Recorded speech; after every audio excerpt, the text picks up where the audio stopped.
Will the Rabita committee be waiting for that debate for that? Well, I don't know about Prime Minister's next visit to Karachi, but we need actions now.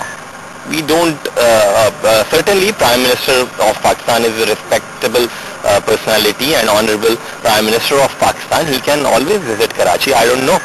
But as far as MQM's satisfaction is concerned, our satisfaction is indirectly proportionate with the actions which someone takes